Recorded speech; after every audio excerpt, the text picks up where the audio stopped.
Braći i sestre, evo ustali smo i čitat ćemo reč Božju koja nam je zapisana u 3. knjizi Mojsijevoj 23. glava, stihovi od 9 do 14. I kaže nam Božja reč ovako. Još reče Gospod Mojsiju govoreći, kaži sinovima Izraeljevim i reci im, kada dođete u zemlju koju ću vam dati i stanete žeti u njoj, tada donesete snop prvina od žetve svojeg sveštenika. A on neka obrće snop pred Gospodom da bi vam se primio. Sutradan po suboti neka ga obrće sveštenik. A isti dan kada budete obrtali snop, prinesite jagnje od godine dana zdravo na žrtvu paljenicu Gospodu. I dar uz njega 2/10 efe beloga brašna zamješana sa uljem, da bude žrtva ognjena Gospodu na ugodni miris. I naliv uz njega vina 1/4 ina. A hleba, ni zrna prženoga, ni zrna u klasu, nemojte jesti do onoga dana kad prinesete žrtvu Bogu svojemu. To da vam je večna uredba od kolena do kolena po svim stanovima vašim. Evo toliko iz Božje reči. Mi ćemo se moliti Gospodu za blagoslov ove službe. Dragi naš nebeski Oče, zahvalni smo Ti da je Tvoja dobrota i milost ponovo nad nama. I hvala Ti, Gospode, da smo ponovo u Tvome domu. I hvala Ti, Gospode, da možemo u miru proučavati Tvoju svetu reč. Zaista slavimo Te i hvalimo. Ja Ti zahvaljujem, Gospode, za svaku dušu koja je večeras ovdje prisutna. Molim, Gospode, za one koji nisu, gdje god da jesu, Ti budi sa njima i Ti ih sačuvaj. I molim, Gospode, budi sa našom progonjenom braćom, sa onima koji su u zatvorima, koji su radi Tvoga imena prognani. Isto tako, Gospode, molimo da nama pokloniš duhovnu snagu, da šta god dođe na nas, da možemo, Gospode, odgovoriti onako kako je Tebi ugodno i da uvijek činimo ono što je Tvoja sveta volja. Čuvaj nas, molim Te, od zla, od greha, čuvaj nas od iskušenja i molimo, Gospode, budi sa nama večeras dok govorimo iz Tvoje svete reči. Neka je Tvoje ime blagoslovljeno, mi Te molimo u ime našeg Gospoda i Spasa, Isusa Hrista. Amin. Amin. Izvolite, sestri. Praznici Gospodnji, to je ono što mi proučavamo. Danas je na redu 3. praznik Gospodnji koji je Gospod dao Jevrejima da praznuju. Ali naravno mi imamo velike duhovne pouke iz ovoga i večeras želimo da proučamo, dakle, 3. praznik koji se zove snop prvina, ili možda se zove snop novina, vidjet ćemo. Jevreji su, dragi prisutni, privilegovan narod. A znate zašto? Zato što su oni da imaju odnos sa živim Bogom. Bog je sa njima napravio specijalni zavet. Bog je njima obećao, njihovim očima obećao velike stvari koje je Bog mnoge od tih stvari ispunio, a još neke stvari nije im ispunio koje će im ispuniti. Jer Bog, što god kaže, on neće sigurno slagati. Bog uvijek ispunjava ono što obećava. Tako da, ovdje kada čitamo o Izraelu, u 3. knjizi Mojsijevoj, mi smo rekli da je glavna tema da Bog posvećuje Izrael. Jer Bog želi da njegov narod bude svet. U 1. knjizi Mojsijevoj rekli smo, Bog je izabrao Izrael, u 2. knjizi Mojsijevoj, Bog je izbavio Izrael iz egipatskog ropstva, u 3. knjizi Mojsijevoj on ga posvećuje. On uči svoj narod kako da imaju taj živi i dobar odnos sa njim. Da ne bude nikakve prepreke između njih. Kako smo malo prečitali, carstvo je Bog dao Davidu, a onda je nasledio ga je Solomon, a onda dalje njihova deca nisu bila vjerna. I carstvo se podijelilo. I Izrael je otišao idolopoklonstvo. Nisu slušali Boga, nisu bili verni zavetu koji im je Bog dao. Bog je održao svoju reč, ali isto tako Bog je rekao, i ako me ne budete slušali, postoje ozbiljne posljedice toga. I uvijek su ozbiljne posljedice kada mi ne slušamo Boga. Tako je to bilo onda, to isto važi i danas. Bog njima objavljuje ove praznike, ukupno 7, da bi se oni prisjećali šta je Gospod radi za njih. Da bi mogli kroz to da razumeju šta Bog priprema za njih. Jer svi ovi praznici imaju i proročku notu, rekli smo. Govore o budućnosti šta će se dešavati. A svi oni govore o Hristu i o nekom aspektu spasenja koje je Gospod Isus Hrist učinio. Kada razmatramo subotu koju je Bog dao u Starom Zavetu, subota je bio nedeljni praznik. Svaki 7 dana je bila subota. Svaki 7 dana oni su se posjećali na šta? Subota je posjećala na stvaranje i subota je posjećala na pokoj, na mir koji može da uživa Božji narod u onome što mu Bog daje. Ali to se prihvata vera. Ako to ne veruješ, nećeš uživati. Kaže, neće ući u pokoj moj, tamo kaže na jednom mjestu. Rekli smo da je Pasha početak svih godišnjih praznika. Subota je nedeljni praznik, ali godišnji praznici koje su oni imali, dakle, Pasha je početak. Paschalno jagnje je zaklan. Ono govori o stradanju Gospoda Isusa Hrista na krstu. I to je osnov za sve. Sve što Bog radi za Jevreje, sve što Bog radi za nas, danas jeste zbog toga što je Gospod Isus Hrist umro na krstu za nas. Zbog njegove pravde. Bog nama nije dužan ništa, da se razumemo. Ali bez obzira Bog daje, čak i nevjerima Bog kaže daje i kišu i sunce, to je njegova opšta milost, opšta blagodat, ali posebno radi sa onima koji ga vjeruju. I zbog toga što je Hristos umro, što se naša Pasha zaklala za nas, kaže apostol Pavle u 1. Korinćanima 5:7, imamo poseban odnos sa Bogom. Mi smo u zavetu sa Bogom. A to je velika stvar. I za Jevreje Pasha je naravno njih posjećala isto naravno njihov izlaska iz Egipta. Kako ih je Bog izbavio iz tog ropstva i doveo ih u slobodu. Pasha je počinjena 14. Nisana, kako su oni zvali, taj mjesec, ali njihovi mjeseci moramo da razumemo da su bili drugačiji nego mjeseci kako mi ih računamo danas. I zahvatalo je mart i april. 14. Nisana kaže to da vam je početak dana, to je početak svega. Ali odmah nakon 15. Nisana počinje drugi praznik koji je Gospod zapovedio Jevrejima da praznuju. To smo govorili malo o tome. I to je praznik koji se nadovezuje na Pashu. Zove se praznik presnih ili beskvasnih hlebova. O čemu nam govori ovaj praznik? Prvo, ovaj praznik je trajao 7 dana. Pasha je trajala samo 1 dan. Praznik beskvasnih hlebova je trajao 7 dana, jeli su presne hlebove, odnosno beskvasne hlebove. Što nam govori o posvećenju. Kada nas Gospod spasi, On želi da nas posvećuje, dragi biskupi. I te beskvasne hlebove su jeli sa gorkim zeljem, što predstavlja pokajanje, žaljenje za onim što smo učinili. Bog nas posvećuje, Hrist nas posvećuje, dragi biskupi. I zato vidimo u svim tim praznicima vidimo tu sliku Hrista. A nakon ovog drugog praznika presnih hlebova, odmah 16. Nisana počinje praznik snop prvina, o kome mi zapravo danas želimo da govorimo. O čemu govori ovaj praznik? Dakle, htio bih prvo da vidimo opis praznika, htio bih da vidimo šta je ovaj praznik značio Jevrejima i htio bih da vidimo kako simboličko i proročko značenje ima ovaj praznik. Dakle, 3 tačke imamo danas u ovoj propovedi. Prvo da vidimo, dakle, sam opis praznika. Kako je trebalo praznovati ovaj praznik, koji je, dakle, već bio u sred ovog praznika beskvasnih hlebova koji traje 7 dana. Gospod njima ovdje kaže, 23. glava 9. i 10. stih i 11.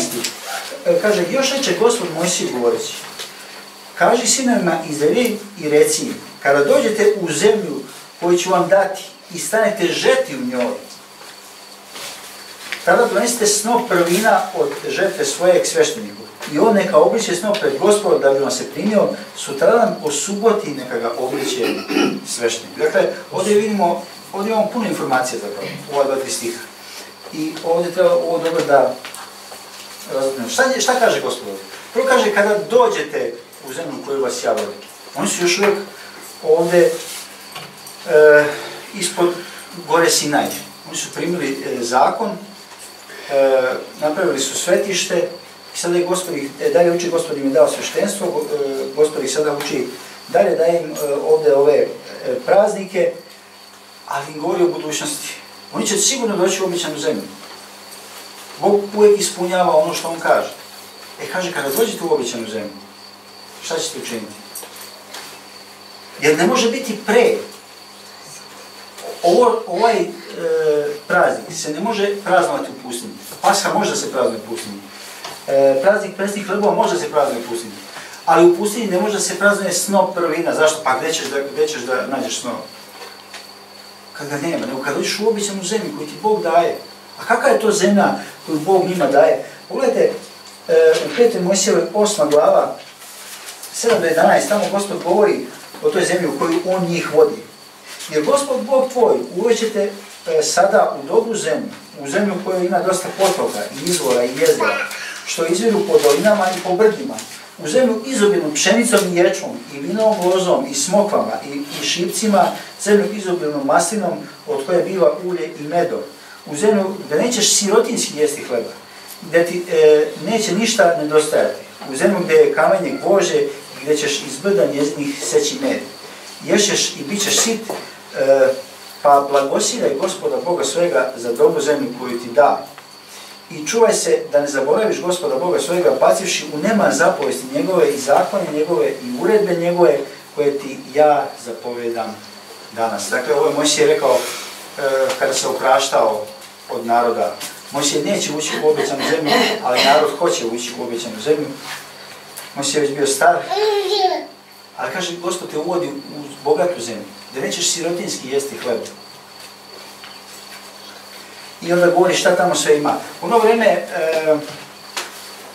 zemljoradnja i stočarstvo je bila glavna stvar za preživljavanje. Glavni grad, tad nije bilo industrije, ne znam šta. I Gospod ih vodi tamo gdje će oni moći izobilno da jedu hleba. Da se razumijemo, ovdje se radi o žetvi ječma. Pošto ječam tamo dolazi mnogo ranije nego recimo u našim krajima. Ječam tamo sazreva već u aprilu, mnogo je toplija klima nego ovdje. U vreme ove ječmene žetve trebali bi oni kada uđu u obećanu zemlju da donesu snop prvina, odnosno šta da uradi? Da odu kada vidi da ječam je tu blizu da se žanje. Trebali su jedan snop da pokose i taj snop su trebali da odnesu 16. Nisana, rekli smo. A to je dan posle subote. Vidite zašto je to vrlo bitno. Trebali su taj snop da odnesu svešteniku. I sveštenik bi taj snop obrtao, kaže, pred Gospodom, da bi se taj snop primio. I kaže, nakon subote, vi znate da je za njih subota bio dan da se ništa nije radilo i oni to ne bi nikako subotom radili, ali ti će vidjeti da ovaj praznik zapravo govori o vaskrsenju Gospoda Isusa Hrista. Jer Gospod Isus je vaskrsao nakon subote. 14. Nisan je veliki petak u stvari, kada je Gospod Isus Hrist razapet. 15. Nisan počinje praznik presnih hlebova, to je subota kada su odmarali. 16. Nisan je dan nedeljni kada je Gospod Isus vaskrsao. Ali mi sad ovdje govorimo, ovo Jevreji još ne znaju, mi to danas znamo zato što imamo Novi Zavet. Ovo Jevreji nisu mogli shvatiti. Nego njima Gospod ovdje kaže da obraćaju taj snop, kaže da bi on se primio. I onda su trebali, kaže da prinose žrtve paljenice, a zapravo ovo su zahvalne žrtve. Oni su žrtve za greh, nego su u pitanju ovdje zahvalne žrtve.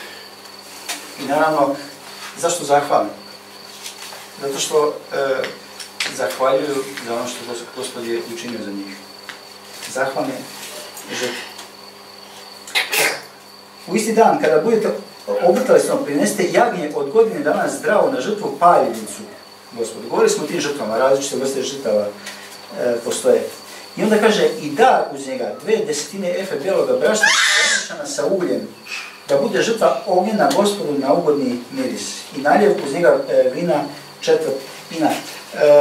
To su beskrvne žrtve koje su bile na ugodni miris Gospodu, tako zvane. Spaljivalo se brašno tamo na oltaru i još se, na sve to se izlivao vino, tako zvana izlivna žrtva. I ja neću sada to ponavljati, mi smo govorili o svim tim detaljima što se tiče tih žrtava. Ali onda zanimljivo 14. stih šta vam kaže ovdje. A hleba, ni zrna prženoga, ni zrna u klasu, nemojte jesti do onoga dana kada prinesete žrtvu Bogu svojemu, to da vam je večna uredba od kolena do kolena po svim stanovima vašim. Ali ne zaboravite, oni su usred praznika presnih hlebova. Oni narednih 7 dana neće raditi nijedan ropski posao. Što znači da žrtva neće početi tek kada prođe zapravo praznik presnih hlebova. Tek 22. Nisana će početi žrtva. Do tad nisu smjeli jesti ništa još nisu želili, su trebali šta da jedu. Nego šta je to značilo? Da te prvine idu Gospodu. Da daju zahvalnost Gospodu zato što im On daje obilnu žetvu.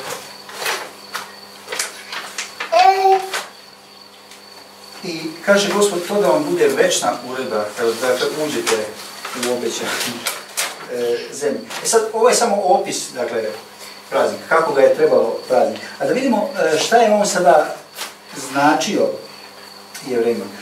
Kada pogledamo u 5. knjigu Mojsijevu, 26. glavu, tamo stihove od 1 i dalje, mi vidimo, Mojsije govori Jevrejima šta treba da urade kada uđu u obećanu zemlju. Kaže, a kad uđeš u zemlju koju ti daje Gospod Bog tvoj u nasljedstvo i naslediš je i naseliš se u njoj, uzmi prvina od svakoga voća one zemlje koje ćeš prinositi od zemlje svoje koje ti Gospod Bog tvoj daje i metuši u potaricu idi na mjesto koje Gospod Bog tvoj izabere da ondje nastani ime svoje. Dakle, mi ovdje vidimo ne samo ovaj snop prvina, nego kad su ušli u obećanu zemlju, trebali su od svakog voća da donesu pred Gospoda. I princip je isti. Ovdje i za ovaj događaj i za ovaj. I kaže, i došavši k svešteniku, koji bude ondje recimo, priznajem danas pred Gospodom Bogom tvojim da sam ušao u zemlju za koju se Gospod zakle ocima našim da će nam je dati.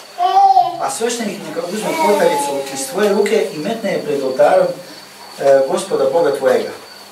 Tada progovorivši i reci pred Gospodom Bogom svojim. Otac moj bješe siromah i sirin i siđe u misije sa malo čeljadi i bio onda došljak, pa posta narod veliki i silan i obilan na broju. Ali misici stradoše zlo postupati sa nama i mučiše nas i udariše na nas teške poslove. I mi zavapismo ka Gospodu Bogu Otaca svojih. I Gospod ču glas naš i pogleda na muku našu i na trud naš i na nevolju našu. I izvede nas Gospod iz Misira rukom krepkom i mišicom podignutom i strahom velikim i znacima čudesima. I dovede nas na ovo mjesto i dade nam zemlju ovu, zemlju u kojoj teče mlijeko i med. Zato sada, evo, donesoh prvine od roda ove zemlje koju si mi dao, Gospod, i ostavi ih pred Gospodom Bogom svojim i pokloni se pred Gospodom Bogom svojim. I veseli se svakim dobrom koje ti da Gospod Bog tvoj i domu tvojemu, ti i levit i došljak koji je kod tebe. Dakle, šta je značilo Jevrejima ovaj praznik? Princip je isti, dakle, kada je ovdje malo šire, kada nosili su i od voća i od svega drugoga, princip je ovdje da priznaju da sve što oni imaju zapravo je od Boga. Oni su bili, ko su oni bili? Bili su došljaci u tuđoj zemlji, tamo su bili mučeni, ali oni su, kaže, zavapili Gospod. I Gospod ih je izbavio iz te zemlje, dakle iz Egipta. Sa ovim priznanjem zapravo oni pokazuju da je Bog bio veran. Da je Bog bio veran svojim obećanjima, da je Bog bio veran svom zavetu. Sa ovim priznanjem oni pokazuju da je Bog njih voleo, dragi prisutni. Jer da ih Bog nije voleo, on ne bi to učinio što je učinio za njih. I sa ovim priznanjem oni bi trebali da priznaju da samo njemu trebaju da služe. I nikome drugom, i nijednom drugom Bogu.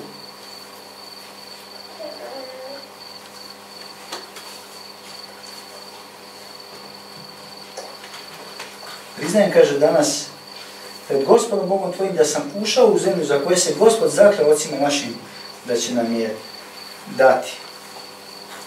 I zato ovdje vidimo još jedan vrlo važan princip. A danas se to mnogo širi među nekim hrišćanima, ideja kako Bog nas spašava, ali Bog nije zainteresovan da mi njemu služimo. Ne gledajte, on samo nas spasi, zašto nas voli, ali slušajte, takva ideja ne postoji u Bibliji. I nemojte dozvoliti da vas niko vara takvim pričama. To su ljudi koji bi želeli da dobiju spasenje, ali da što jeftinije prođu. I ako je moguće da uopšte ne služe Bogu, ajde da budu spašeni. Kako neko može uopšte pomisliti tako nešto? Pa mi vidimo ovdje, Gospod sam zapovjeda šta oni trebaju da uraditi. Donesite ovo, uradite ovako, uradite onako. Kako je moguće da je neko spašen i da ga uopšte ne zanima šta mu Gospod govori? I da ga uopšte ne zanima da služi Bogu? Ja ne verujem u takvu veru.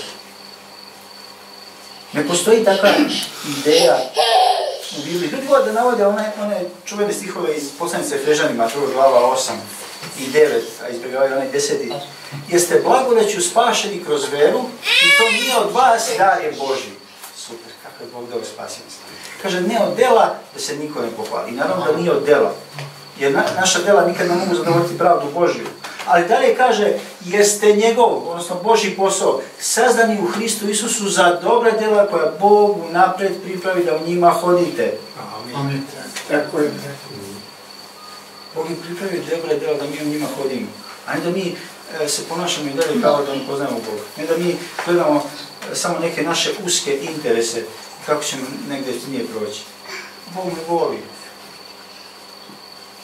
Bog je mene spasio, ja nisam dužan ništa, jer Bogu ne trebaju moja djela. Zaista. Pa zašto Bog zapoveda onda? To je besmislica.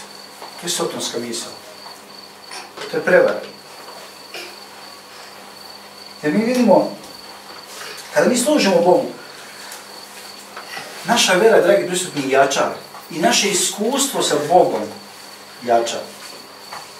Ako ne služimo Bogu, mi onda imamo taj kontakt sa njim. Mi uopšte ne znamo šta je njegova volja. Mi ne znamo šta treba da radimo. A kada služimo Bogu, on se vodi korak po korak. I onda znamo šta treba da radimo. I mi vidimo ovdje, Bog je zapovedio, treba li doneti taj snop prvina. Ne možeš ti reći ja verujem, ali ne traži Bog to od mene. Jer to bi bilo delo, to bi bilo spasenje po delima. To je besmislica. Ti moraš doneti taj snop, ako si živio u Izraelu.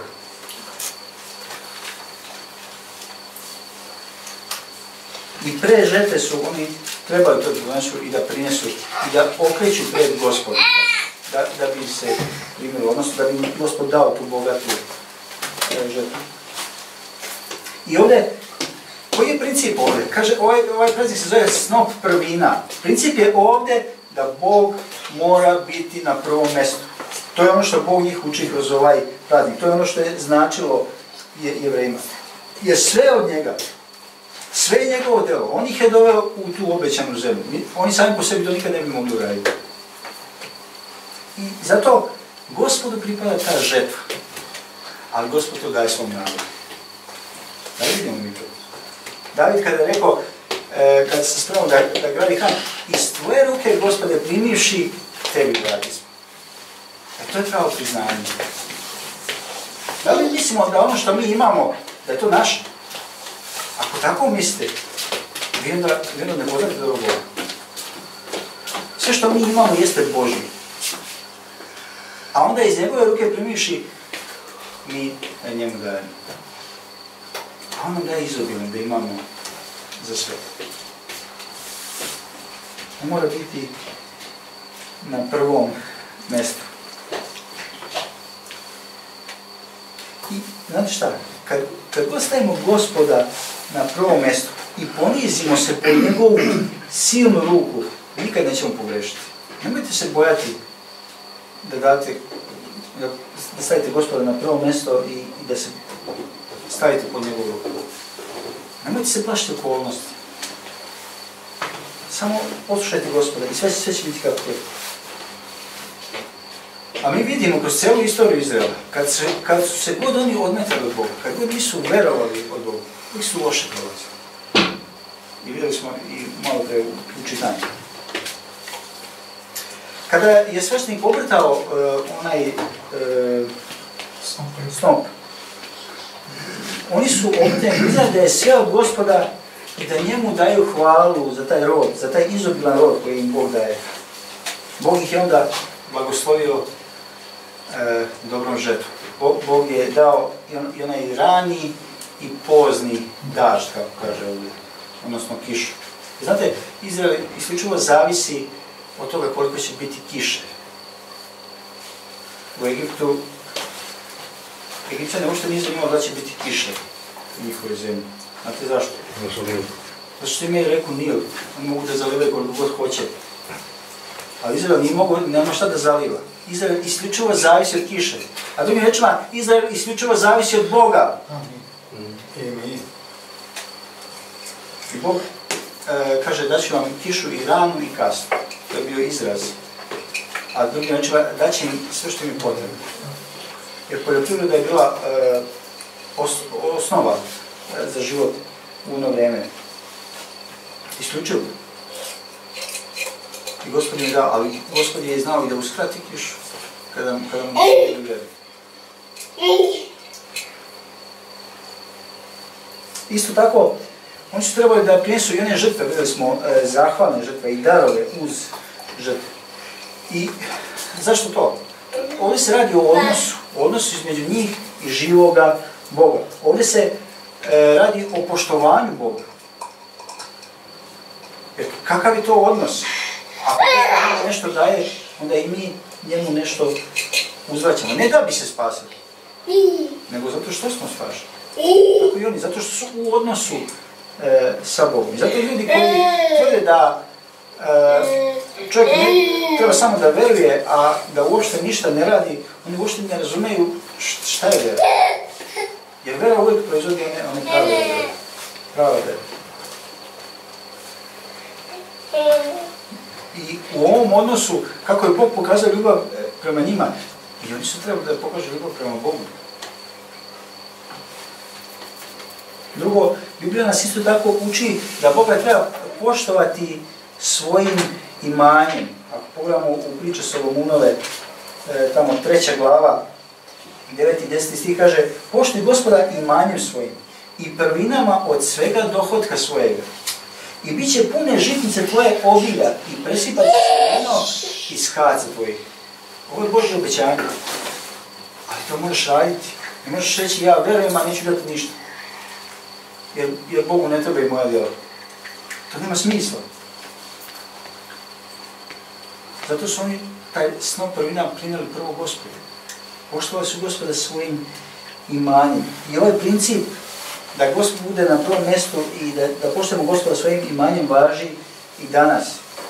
Gospod ih je učio kroz ovaj praznik da budu verni njemu, a onda će biti blagosloveni. Da Bog ispuni i dalja obećanja koje je dao. Da ne bude neke prepreke u tome. Da ne mora Gospoda i kara, zato što su neposlušni. Nego da to jednostavno teče onako lagano, da to ide kako treba. Ponavljam, mi znamo kako je Izraela da su se oni suprotstavljali Gospodu, da nisu vjerovali, a kad nisu vjerovali, onda su se neke stvari odlagali. Ali Gospod, bez obzira na njihovo nevjerstvo, Gospod je ispunio svoj plan, a to je da je bio Hristos, da je Mesija došao, da je Mesija umro za grehe sveta. Amin. Amin.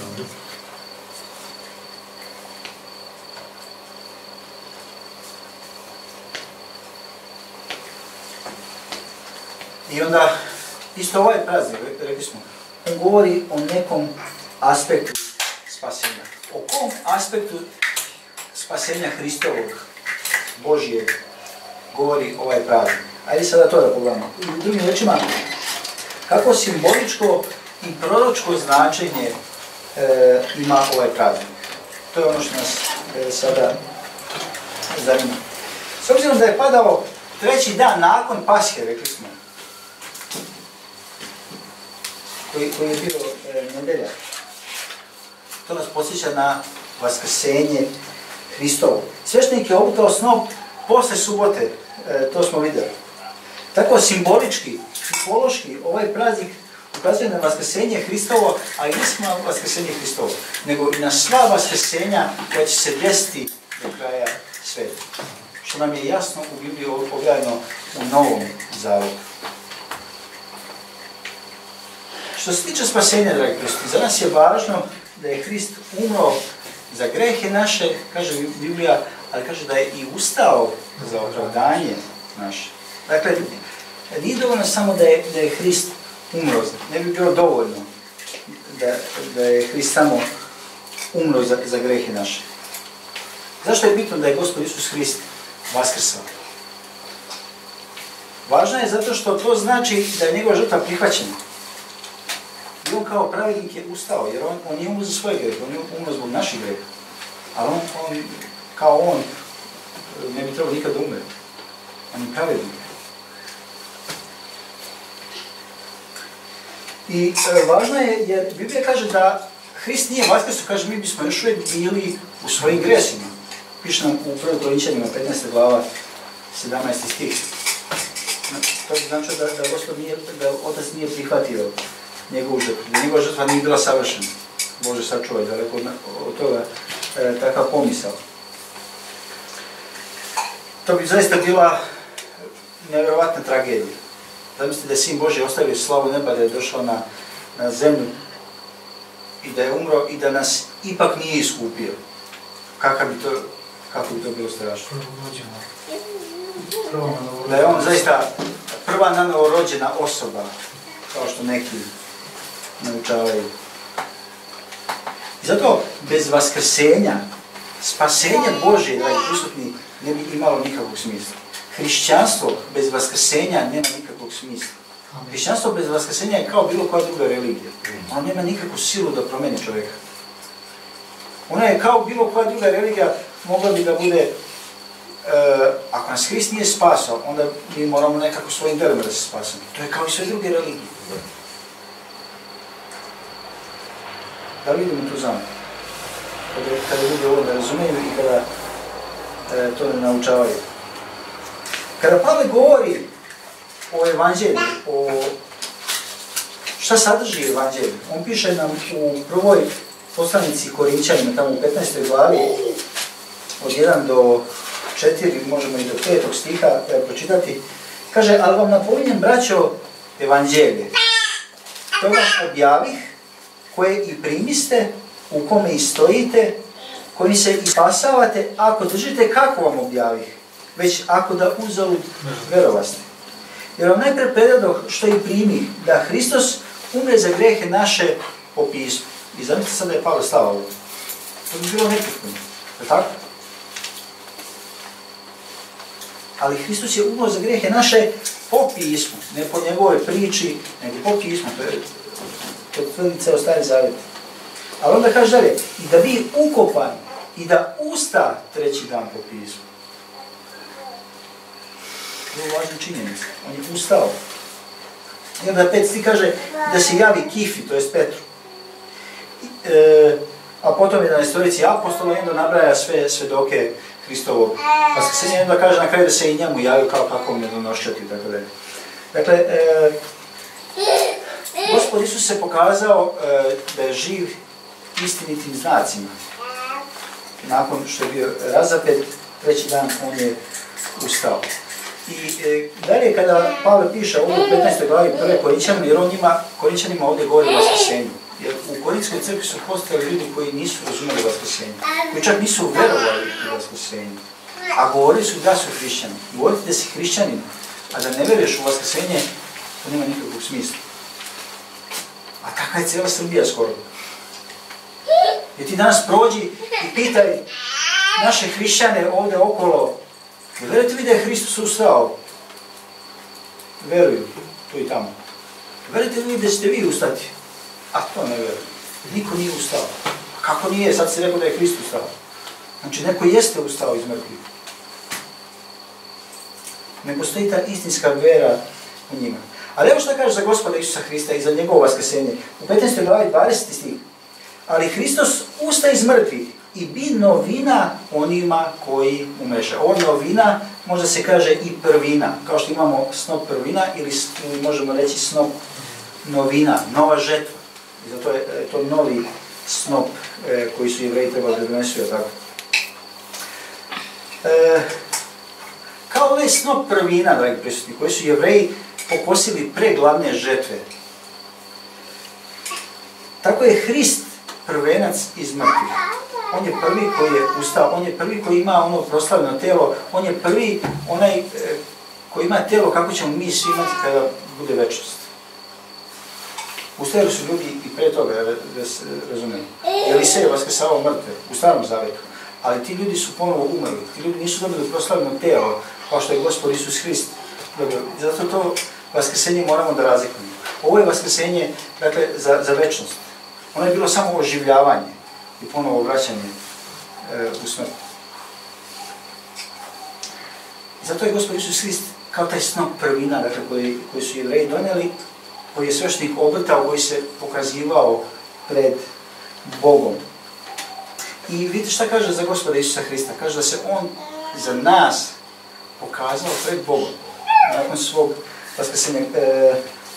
Jer on je na krstu, dragi prisutni, pobedio svet, pobedio je greh, pobedio je Sotonu i onda je otišao u samo nebo, kaže Biblija, da se za nas pokaže pred Otcem. Gledajte, piše nam to u poslanici Jevrejima, 9. glava 24 do 28. Jer Hristos ne uđe u rukotvorenu svetinju, ne u onu hramsku, kao što su sveštenici ulazili, koja je samo slika neba. Kaže, Hristos ne uđe u rukotvorenu svetinju, koja je prilika prave, nego u samo nebo, da se pokaže pred licem Božjim za nas.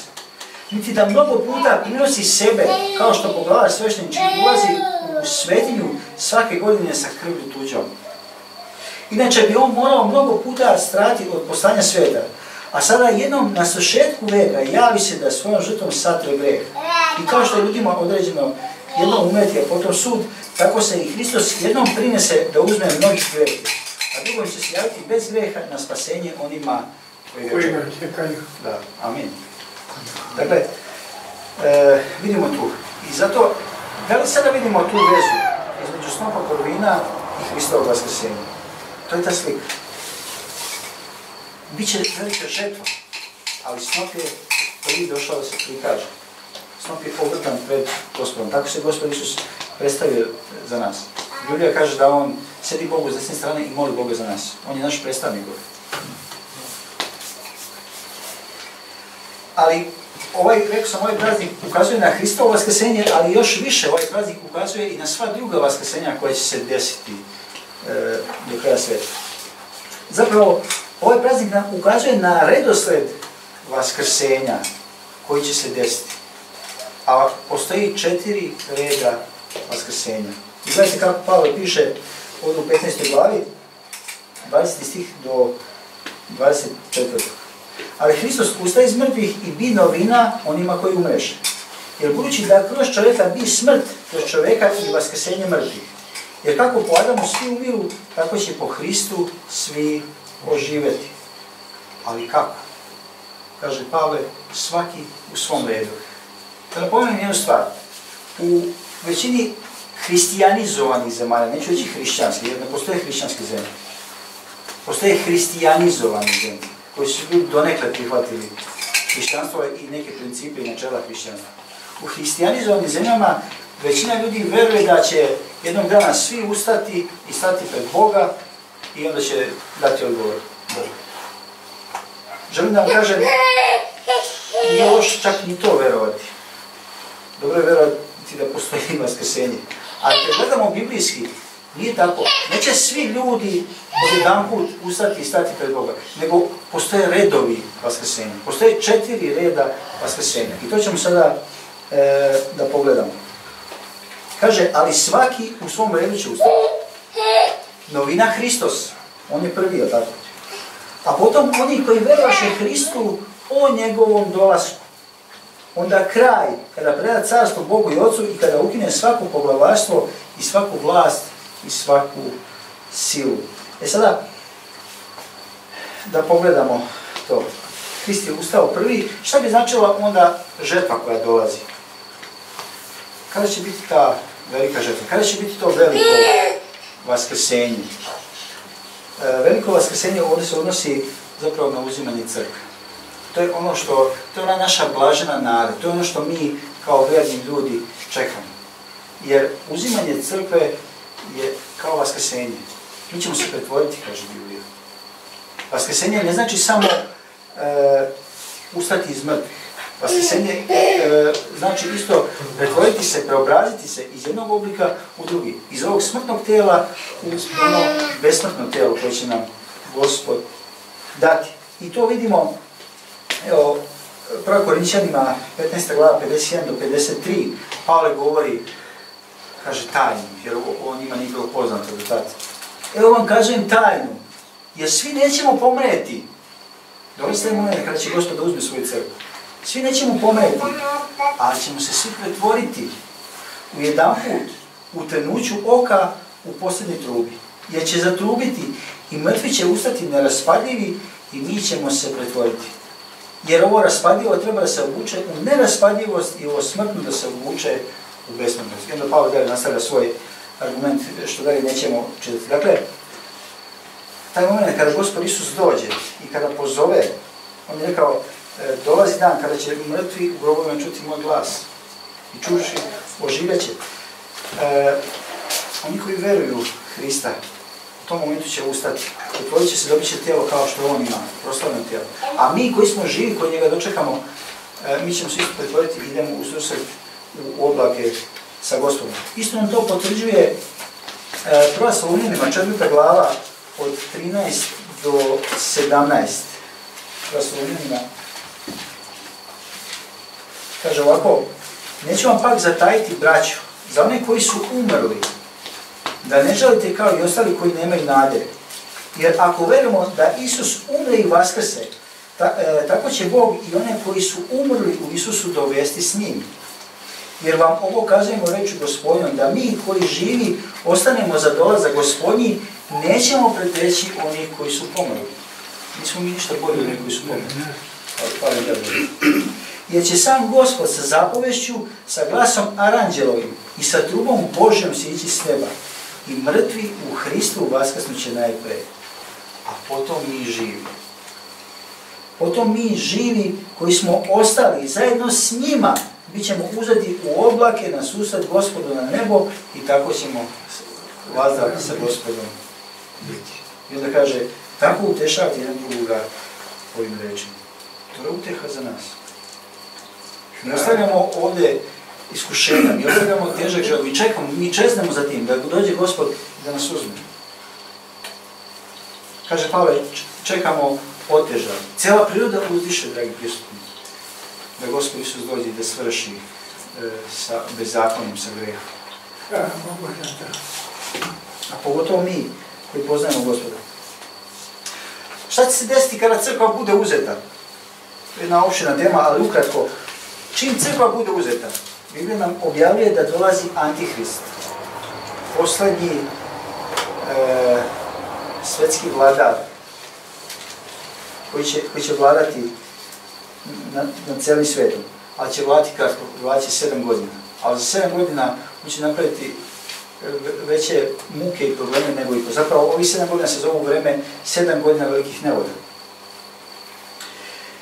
Šta će on raditi? Za vrijeme svoje vladavine on će da pobije mnoge, vjerojatno većinu onih koji budu vjerovali u Hrista u to vrijeme. Jer će se mnogi obraćati za vrijeme velikih nevolja. Jevreji koji će, mnogi će biti obraćeni, koji su zapečaćeni, kad čitamo tamo u otkrivenju njih 144.000 vrsti misionari propovedaće po cijelom svijetu i oni će se obraćati na sve strane. Ali će mnogi biti pobijeni. Ali mi čitamo da će ti ljudi koji su pobijeni za vrijeme 7 godina velikih nevolja, da će oni vaskrsnuti pre nego što Gospod Isus Hrist uspostavi svoje 1000-godišnje carstvo. I sa vaskrsnim tijelima ući će u 1000-godišnje carstvo. Otkrivenje 20. glava 4. do 6. stih. Kaže, i vidjeh prestole i sjedjahu na njima i dade im se sud. I duše isječene za svjedočanstvo Isusovo i za reč Božju, koji se ne pokloniše zveri ni ikoli njezine. To je ona stvar za vrijeme 7 godina velikih nevolja da Antikrist natjera ljudi da mu se poklone tim što će im dati onaj žig zver. Ali mi čitamo o ljudima koji se neće pokloniti zveri njihovi njezinoj. I kaže, i ne primiše žiga na čelima svojima ni na ruci svojoj. I šta se desilo sa njim, kaže? I oživlješe i carovaše sa Hristom 1000 godina. Imamo snop trvina, imamo glavnu žrtvu koja je uzimanje crkve, imamo pabirčanje. To je ovo. I to je prvo vaskrsenje. Da, nisam završio. Kaže, blaženje, oprostite, a ostali mrtvaci ne oživješe dok se ne sluši 1000 godina. Ovo je prvo vaskrsenje. Blažen je i svet onaj koji ima udeo u prvom vaskrsenju, na njemu druga smrt nema vlasti, nego će biti sveštenici Bogu i Hristu i carovat će sa njim 1000 godina. Blaženi su oni koji imaju udeo u prvom vaskrsenju. Sada postoji drugo vaskrsenje. A drugo vaskrsenje se odnosi samo na nebu. U ova prva 3 reda vaskrsenja, samo verni, odnosno Gospod Isus, onda vaskrsavaju svi koji su verovali Hrista i bit će uzimanje crkve, a će biti vaskrsnuti oni koji su verovali Hristu za vreme 7 godina velikih nevolja, ali onda nam ostaje ono drugo vaskrsenje, odnosno onaj 4. red vaskrsenja, što ovdje kaže, a onda kada preda carstvo Bogu i Otcu. Oni će vaskrsnuti kad? Nakon 1000-godišnjeg carstva. I ono je samo za neverne. I da vidimo to. Dakle, nećemo svi odjedanput stati pred Boga i dati odgovor. Nego neverni će imati svoj poseban sud. A svi verni će vaskrsati u drugim redima. Evo da vidimo to, taj 4. red vaskrsenja. Otkrivenje 20. glave 11 do 14. Kaže, i vidjeh veliki beli prestol i onoga što sedjaše na njemu, od čijeg lica bežaše nebo i zemlja i mjesto im se ne nađe. I vidjeh mrtvace male i velike gdje stoje pred Bogom i knjige se otvoriše i druga se knjiga otvori koja je knjiga života i sud primiše mrtvaci kao što je napisano u knjigama po delima svojima. I more dade svoje mrtvace i smrt i pakao dadoše svoje mrtvace. I sud primiše po delima svojima. I smrt i pakao bačen biše u jezero ognjeno i ovo je druga smrt. I ako se ko ne nađe napisan u knjizi života, bačen je i u jezero ognjeno. Zato kaže za verne ljudi da su oni već zapisani u knjizi života. Neki ljudi nisu zapisani u knjizi života. Kako se tamo nije našao zapisan, on vaskrsao u 4. redu. Znači, zadnje vaskrsenje jeste zapravo za neverne. I kao što vidimo, dragi prisutni, Biblija je jasna. Biblija sama sebe tumači. Da to vidimo. I vidimo da je u Bibliji sve povezano. Taj starozavetni praznik govori nam o vaskrsenjima, govori nam o tom aspektu spasenja koje je Gospod Isus Hrist učinio za nas. Da je On vaskrsao za naše opravdanje. I zato što je On vaskrsao, zato i mi radosno čekamo. Da i mi, ako umremo, ne dočekamo, onda ćemo vaskrsnuti, ako ga živi dočekamo, onda ćemo se preobraziti.